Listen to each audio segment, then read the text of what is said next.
Day sa ating lahat, El Gobernador. Nandito po tayo ngayon sa Sorsogon. Nagkandak po tayo ng presentation sa Jollibee, Magsaysay. And kasama ko po ngayon si Ma'am Jo Giba. Isa po itong TV reporter from Sorsogon TV. Yan, good morning po ma'am. Good morning, magandang umaga po sa ating lahat po, lalong-lalo na po sa maaabot ng aking tinig ng itong vlog na ito ni El Gobernador. Yes po. Ma'am, ano pong nagtulak po sa inyo? Bakit niyo po ngayon ginagawa yung Titan Capital Markets business po natin ngayon? Actually po, siguro po dahil na rin po sa tiwala po. Kasi hindi ka naman po gagawa ng isang negosyo kung wala kang tiwala.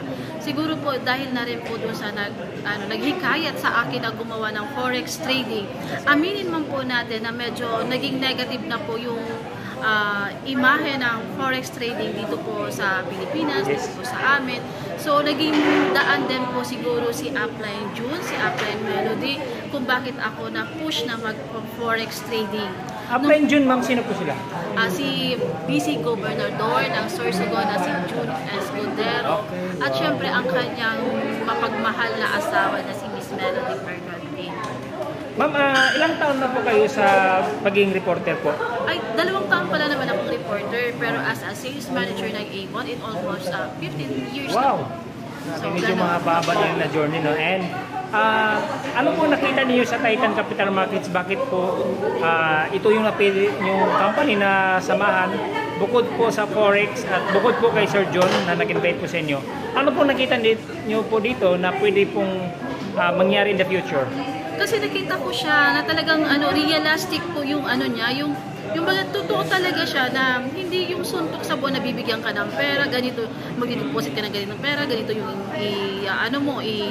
ano ba siya na...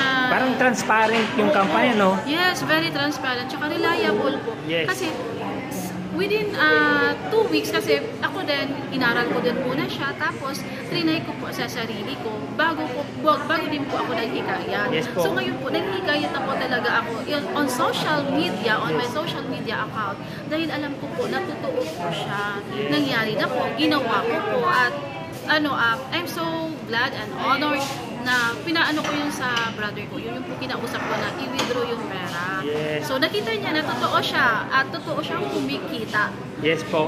In easy way. Yes po, totoo po yan. Kaya po namin to pinag-usapan yung 15 days. Kasi po marami po mga forex company ngayon nasa labas na nag-aalok po ng opportunity. And ang problema po kasi is nakalock in po yung pera mo for long term, 1 year to 2 years. Dito po ma'am, 15 days, 2 weeks lang. Yes. Pwede mong ma-withdraw yung kinita mo at the same time, pwede mong i-withdraw yung iyong puhunan. Yes po, ba? totoo din po yun. Within 2 weeks po, na pwede mo siyang kunin agad yung tubo mo. Yes. Kung ayaw mong yung tubo mo, ibakuha mo, yung capital mo, pwede mo rin ikunin on your own terms. So, kagustuhan mo, hindi ka pipilitin ng company na, dito itago mo ito ganito, itatago yung pera mo. Hindi, walang ganun dito. Talagang ibibigay sa'yo. Tapos yun yung support ng company talaga na talagang mapapagkatiwalaan mo. Kaya dito, tuloy-tuloy na ako dito sa Titan. Yes po, congratulations ma'am. Panawagan o mensahe po sa ating mga kababayan na makakapanood ng video ito sa buong Pilipinas po. Hindi lang po sa Sorsogon, Luzon, Visayas, Mindanao po. Pwede po kayo magbigay ng mensahe po ma'am. Sumubok na po kami, sumubok na din po kayo. Huwag na po kayo magpapahuli kasi pag sinabi naman ninyo na kumita kami dahil kayo yung nasa huli, sino po bang may kasalanan? Kayo din. Matagal na po namin kayong hinihikayat. Nawa naman po sa oras na to na nakikita nyo na po kami, sana naman po ay mahikayat na rin po kayo na sumali sa amin at sabay-sabay po tayong yumaman. Yes po. Ma'am, vlog niyo po yung station po. Pwede mo ba? Manood po kayo palagi ng Bicol TV Sorsogon. Ayan, tingnan nyo po sa Facebook Live. Dami po kami naka-live streaming. May mga coverages po kami. Yung usapang kay ganda, ako po doon yung research nila. Ako yung nasa advertisement nila. So, panoorin nyo palagi at tangkilikin nyo rin po sana ang aming mga programa sa Bicol TV Sorsogon. Yes po ma'am, congratulations. Maraming salamat po sa inyong time na nabigay po kayo ng mensahe po sa ating mga kababayan. Maraming salamat and happy Forex Day. God bless.